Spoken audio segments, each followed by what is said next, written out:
I'm joined now by Adam Levine. He's the executive chairman of High Times Magazine, the best-known brand in cannabis in the world. Adam, welcome. Thank you so much for having me. You bet. I have been a reader of High Times on and off over the entire 44-year history. I'm 55. I started reading it when I was actually 9 years old. Amazing. Yes. I love it. I learned how to grow cannabis from Ed Rosenthal, who was once one of the most prolific writers of Not High only Times. one of the most, I mean, he's still prolific as it gets. Yeah, he's probably one of our is. biggest names. Actually, I went and met him at his house, and we shot an interview with him there back in the summer. That's going. Did he into share some of his stuff with you? He didn't, because I was with all this film crew and everything. It wasn't really Conducive. copacetic. Yeah.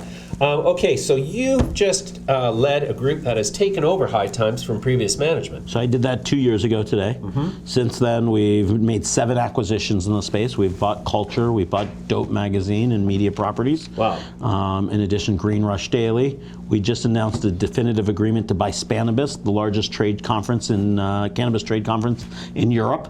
Really? And announced recently that we signed definitives to buy The Big Show. Beyond that, it's been a busy 2 years, but Okay.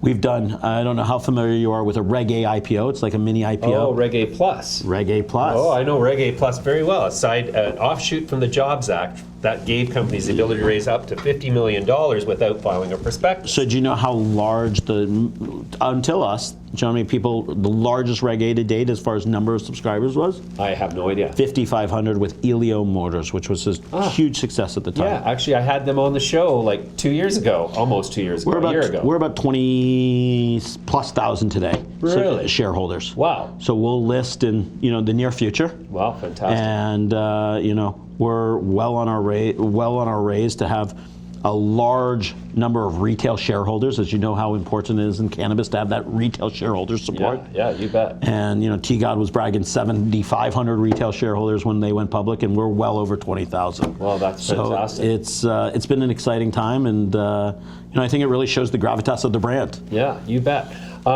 Okay, so now, just because we're investor focused, an investor wants to know what is the economics, how does the revenue model work for the company in a publishing space in cannabis? So we have a few different revenue models today. Licensing is the natural fit. We're the most well-known brand in cannabis. So, I can imagine today, we haven't touched the plant today. We've decided not to go there as a company, is looking at a U.S. listing. Sure.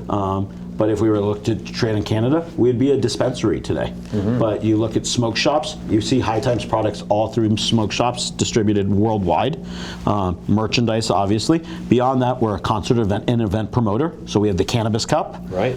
Stretching back 30 years to its roots in Amsterdam. Sure. And today we'll do more than 20 of those throughout the world. Right. Anywhere, Amsterdam to Puerto Rico to Alaska last year. Sure. Who is the winningest provider of genetics in the Cannabis Cup history? You're going to get me in trouble here. No, I mean, there's a lot. We've had a lot of successfung strains. Okay, I was trying to get you to say DNA Genetics just because I know those guys a little bit. And I'm partial to them too. Dan Right. and Aaron are great guys and big supporters. I mean, I think one of my first connections with Dan at the Cup last year, he goes, listen, High Times is what brought us on the map. Right. And they're doing some exciting things right now as well. Yes, they are.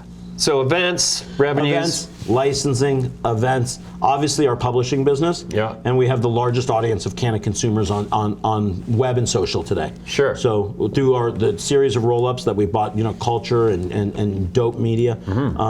We've got more than 22 million eyeballs from a canna consumer, you look 3-4 years ago, no one cared about that stoner. Yeah. No one, Well, today. I've actually been arrested for possession of a High Times magazine in the state of Georgia when I was, I think, 21 years old. Just of the magazine.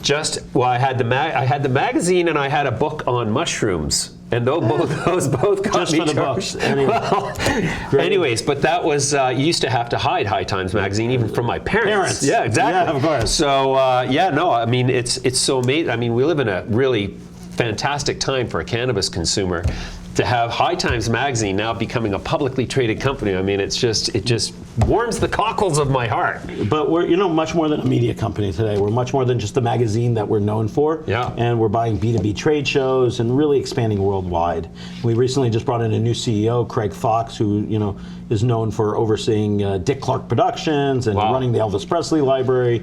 and we've brought the guns. Yeah. So is this kind of like analogous to like say Vice Media, to like Fox Business? I think it's much different than that because those are all media companies. Right. We're a brand. Okay. Okay. Yes, we'll have a media division. Yes, we have.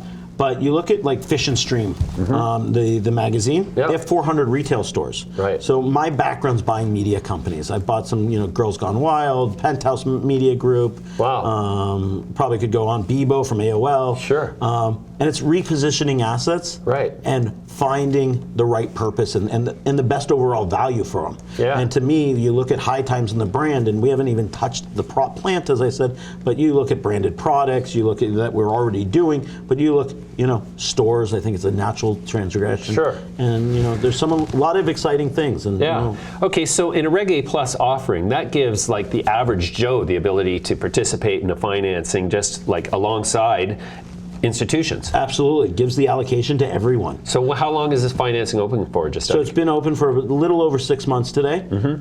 We've kept it open, waiting for the NASDAQ markets. I think today with the Green Lane IPO, right. Being the first, cannabis ancillary IPO, right. To be the U.S. traded markets, we're looking at that, and I think that's really a big win for the industry and a big win for us. And wow. We've had a lot of interest and a lot of people looking and recognizing the value of the brand far beyond just a media and events company. No kidding.